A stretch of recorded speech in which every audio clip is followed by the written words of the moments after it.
আসসালামু আলাইকুম সবাইকে। আমি সৌদি আরবের রিয়াদ শহর থেকে বলছি। আমার নাম হচ্ছে রানা হুসাইন এবং আজকে আমার সবচেয়ে বড় পরিচয় হচ্ছে আমি একজন প্রবাসী। যেহেতু আমি প্রবাসীদেরকে নিয়ে আজকে দুই একটা কথা বলতে চাই। আর আজকে আমি কোন ব্যাপারে কথা বলবো তা হয়তো আপনারা এতক্ষণে বুঝে গিয়েছেন।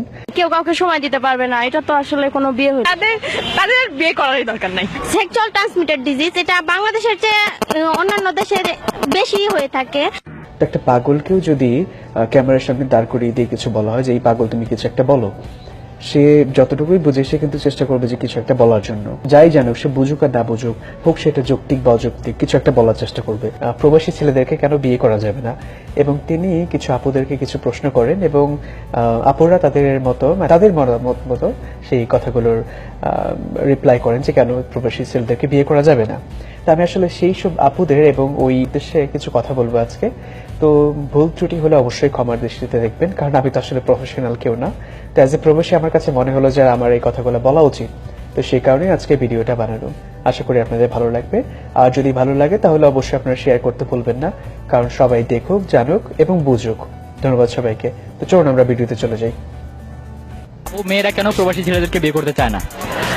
আমার মতে ভাইয়া, নিজের দেশের মানে ছেলেদের উপর বা নিজের দেশের মানুষের উপর অন্যরকম একটা টান থাকে, আর তাদের উপর একটা মানে বিশ্বাস থাকে যে হ্যাঁ, এই ছেলেটার সাথে আমি পারবো, আমার হোল লাইফ মেনটেন করতে আমি পারবো। এই জন্য আসলে মেইনলি নিজের দেশটাকে মানে বেশি মানে প্রায়োরিটি দেয় মেয়েরা। নিজেদের দেশের ছেলে। So what do you mean by নিজেদের দেশের ছেলে? আমি কি বাংলাদেশের ছেলে না? আমি কি আপনার দেশের ছেলে না? হতে পারে সাময়িক অর্থনৈতিক সমস্যার জন্য হোক, পারিবারিক সমস্যার জন্য হোক, বা বাংলাদেশে ভালো জব না পাওয়ার জন্য হোক, আমি এখন প্রবাসী, তাই না? আমার মতো এরকম হাজার হাজার লক্ষ লক্ষ মানুষ প্রবাসী। তো তারা কি সবাই আপনার দেশের ছেলে না? আপনি কি বলতে চাচ্ছেন যে তারা বাংলাদেশী না? অ্যাকচুয়ালি আমাদের বাংলাদেশেই অনেক যোগ্যতা সম্পন্ন ছেলে আছে। তার মানে প্রবাসে যারা থাকে তারা কি সবাই অযোগ্য? সেটাই বলতে চাচ্ছেন আপনি? আর সাপোজ বাংলাদেশের একটা ইঞ্জিনিয়ার কত টাকা বেতন পায়? আমি কাউকে ছোট করছি না, my bad if I do that. যদি আপনাদের কারো মনে হয়ে থাকে যে আমি আসলে কাউকে ছোট করছি, তাহলে আমাকে ক্ষমা করে দিবেন। আর তার থেকে অনেক কম যোগ্যতা নিয়ে এসেও প্রবাসী মানুষ অনেক বেশি টাকা কামায়, হয়তো এই জন্য যে এই টাকাগুলো দিয়ে সে বাংলাদেশে কোনো কোথাও ইনভেস্ট করবে এবং সে তার পরিবার বা পরিজন নিয়ে ভালো থাকবে, তাই না? তো এটাও কিন্তু একটা কারণ হতে পারে। আর অনেক কারণ আছে যে আমাদের বাংলাদেশিরা তাদের যোগ্যতা অনুসারে সেই বেতনটা পায় না, স্যালারিটা পায় না। সেই কারণে তারা ইচ্ছে করে বা অনিচ্ছাতেও প্রবাসে গিয়ে কিছু একটা করার জন্য চেষ্টা করে, তাই না? সেটাও কিন্তু একটা কারণ হতে পারে। So you miss that point. এটা হচ্ছে প্রথমত আমি বলবো যেটা ইদানিং যেই একটা কমন বিষয় চলে আসছে, সেটা হচ্ছে যে সেক্সুয়াল ট্রান্সমিটেড ডিজিজ এটা বাংলাদেশের চেয়ে অন্যান্য দেশের বেশি হয়ে থাকে। তো দেখা যাচ্ছে যে আমাদের দেশের কালচারের মেয়েরা যেই ড্রেস পরে, ওনারা এসে উন্নত ড্রেস পরে এবং তারা মেয়েদের প্রতি আকৃষ্ট হয়ে পড়ে। তো আমি একটু আগে ইউনিসেফের একটা রিপোর্ট পড়ছিলাম, দেখতে পাচ্ছেন ইউনিসেফের একটা রিপোর্ট। তো এইখানে আমি জাস্ট এইচআইভি, এইডস কিংবা এসটিডি নিয়ে ওদের কিছু রিসার্চ আমি দেখতেছিলাম। তো সেখানে দেখা গেল যে আমাদের বাংলাদেশে যে প্রথম এইচআইভি এইডস পেশেন্ট পাওয়া যায়, ডিটেক্ট করে, এটা হচ্ছে the first case of HIV and AIDS in Bangladesh was detected in 1989। তো তখন থেকে এখন পর্যন্ত এখানে ওরা একটা সার্ভে করেছে, সে হচ্ছে the overall prevalence of HIV in Bangladesh is less than 1%. However, high level of HIV infection has been found among injecting drugs, and the most is the part of capital in Dhaka. তার মানে আপনি যে শহর থেকে ইন্টারভিউটা দিয়েছেন, ঢাকা শহর, সেই ঢাকা শহরে কিন্তু এইডসের বা এই এইচআইভি মানে যেটা এসটিডি মানে এই সেক্স ট্রান্সমিটেড ডিজিজের মধ্যে সবচাইতে বেশি মারাত্মক বলে আমরা জানি, সেই এইচআইভির সবচাইতে বেশি সংখ্যক ইনফেক্টেড পিপল হচ্ছে ঢাকা শহরে। আরেকটা জিনিস আপনি এখানে খুবই অবাক হবেন আপু, স্পেশালি আপনাকে উদ্দেশ্য করে বলছি, যে এখানে মোস্টলি হচ্ছে ড্রাগস নেয়। এখানে 70% হচ্ছে female users. Can you believe it? আর আপনি যদি বিলিভ না করেন তাহলে গো টু গুগল আর সার্চ করেন HIV and AIDS in Bangladesh লিখে, আপনি পিডিএফ এই ফাইল পাওয়া যাবেন, দেখেন। আর এখানে কিন্তু দুঃখের ব্যাপার হলেও সত্য যে মেয়ে মানুষের সংখ্যাটাই বেশি। তো ঠিক আছে, তো উনি সেখানে আরেকটা লেম এক্সকিউজ দেখাইছে, সেটা হচ্ছে যে বিদেশে যারা পোশাক পরে ড্রেস আপের কারণে ছেলেরা তাদের প্রতি বেশি আকৃষ্ট হয় এবং সে কারণেই এই এসটিডিতে বেশি আক্রান্ত হয়। তাহলে এখানে যদি আমি একটা জিনিস প্রশ্ন করে দেখি যে আমাদের বাংলাদেশে যখন রেপ কেস হয় তখন যখন কিছু জনতা সেটা বলে যে আপনাদের পোশাক আশাকের কারণে আপনারা রেপ হন বা এটা হচ্ছে একটা কারণ হতে পারে, তাই না?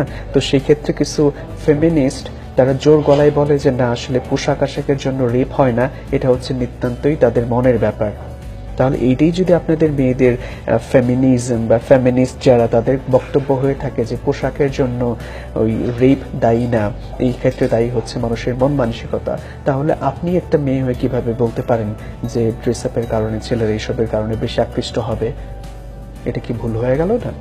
আর তারপরেও মানে বিদেশে যখন ওয়াইফ থাকবে দেশে আর হাজবেন্ড থাকবে বিদেশে, আসলে এটা তো ঠিক হয় না। মানে কেউ কাউকে সময় দিতে পারবে না, এটা তো আসলে কোনো বিয়ে হইলো না, কেমন একটা ব্যাপার হইলো এই জন্য। তো এখানে যার প্রবাসী, এখানে তো আমাদের বাড়ি ঘর নাই, তাই না? এখানে তো আমরা সারা জীবন থাকতে আসি নাই, একটা সার্টেন টাইমের জন্য এসেছি। আমরা এখান থেকে কিছু টাকা পয়সা যদি আর্ন করে সেভ করে সেই টাকা নিয়ে যদি বাংলাদেশে ভালো কোনো কিছু করতে পারি সেটা নিয়ে, তাই না?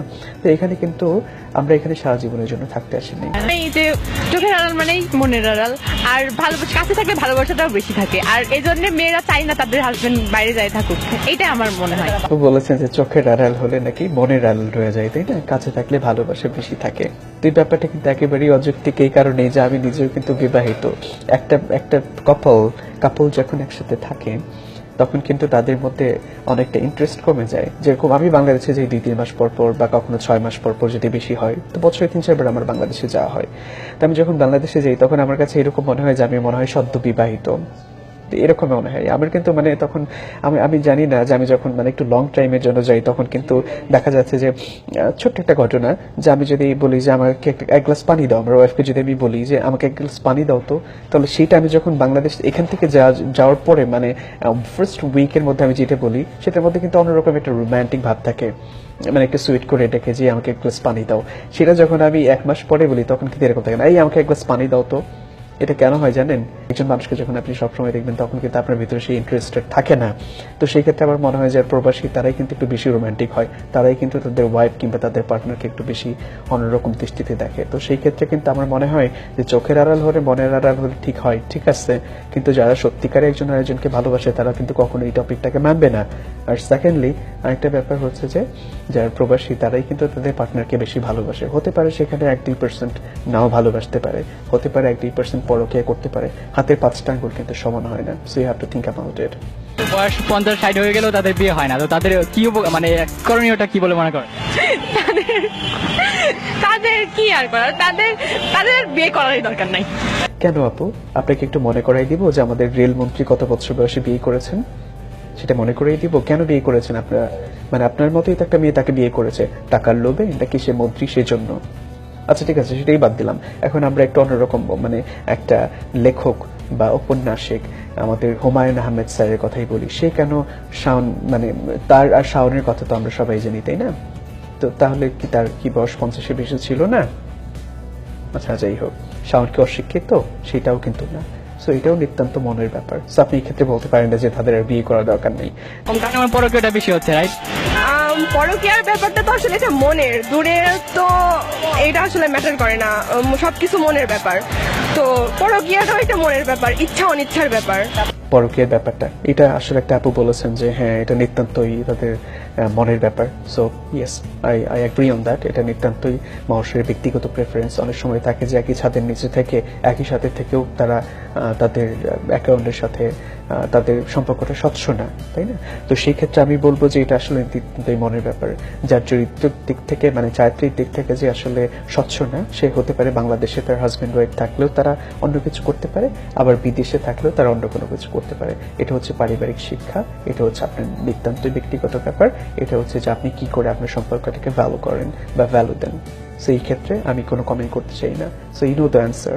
বিয়ের পরে একটা মেয়েকে তো যার সাথে বিয়ে দেয় সেই ছেলেটার হাতে তুলে দেয়। তো সেই ছেলেটা যদি দূরে থাকে, বিদেশে থাকে, তাহলে অপরিচিত একটা ফ্যামিলির সাথে কিভাবে নিজেকে অ্যাডজাস্ট করে নেবে? শ্বশুরবাড়িতে নির্যাতনের শিকার হতে পারে। হ্যাঁ, শ্বশুরবাড়িতে নির্যাতিত আর কি শিকার হতে পারে। বা এই যে কিছু ইনসিডেন্ট যে আমরা দেখি যে শ্বশুর শাশুড়ি তারপরে হাজবেন্ড একসাথে নির্যাতন করে মেরে ফেলেছে যৌতুকের জন্য, এটার জন্য সেটার জন্য, ওই সব ছেলে কিন্তু প্রবাসী না, তাই না? সো এইটাও কিন্তু একটা নিতান্তই আপনার ব্যক্তিগত ব্যাপার। সো ওভারঅল আমি যে ব্যাপারটা আপনাকে বলতে যাব যে আমরা প্রবাসী যারা আছি তারা কিন্তু আসলে কেউ ইচ্ছে করে এখানে আসি নাই।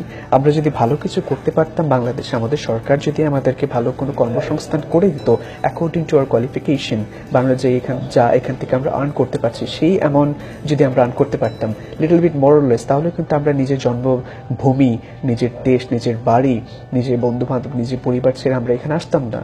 আসলে আমরা প্রবাসীরা খারাপ না, ঠিক আছে? আপনারা যদি আমাদেরকে খারাপভাবে রিপ্রেজেন্ট করতে চান তাহলে এটা আপনাদেরই দুর্বলতা। আমরা কিন্তু বাংলাদেশের বৈদেশিক রেমিটেন্স বা বাংলাদেশের অর্থনীতিকে অনেক অনেক আগিয়ে রেখেছি, তাই না? এই জিনিসটা বিবেচনা করতে হবে। সো আমি আসলে কাউকে ছোট করতে চাই নাই বা এখনো চাই না। আমার ভিডিওতে যদি আপুরা বা অন্য কেউ ছোট হয়ে থাকেন তাহলে আমি নিতান্ত আপনাদের কাছে ক্ষমা প্রার্থী। আর একটা কথা আমি সবসময় বলবো আমাদের প্রবাসী ভাইদেরকে, যে যেখানেই আছেন, যে আপনারা এইসব লেম ভিডিও দেখে মন খারাপ করবেন না, মন ছোট করবেন না। আমরা যেটুকু করছি, আমরা যে স্যাক্রিফাইসটুকু করে যাচ্ছি প্রতিদিন প্রতিনিয়ত, এটা কিন্তু শুধুমাত্র আমরাই জানি। সো এইসব ব্যাপারে নিজেদেরকে ছোট করার বা নিজেদেরকে ছোট মনে করার, নিজেদের কষ্ট পাওয়ার কোনো কারণ নেই। আপনাদের সবাইকে আমার সালাম থাকবে। আপনারা যে যেখানে আছেন সবাই ভালো থাকুন, সুস্থ থাকুন। আর সবচেয়ে বড় কথা হচ্ছে যে আমি আপনাদের জন্য দোয়া করি, আমার জন্য সবাই দোয়া করবেন। আর ভালো থাকবেন সবাই। তো যদি আমার কথাগুলো ভালো লাগে তাহলে লাইক করবেন, শেয়ার করবেন আর সবাইকে দেখার সুযোগ করে দিবেন। ধন্যবাদ।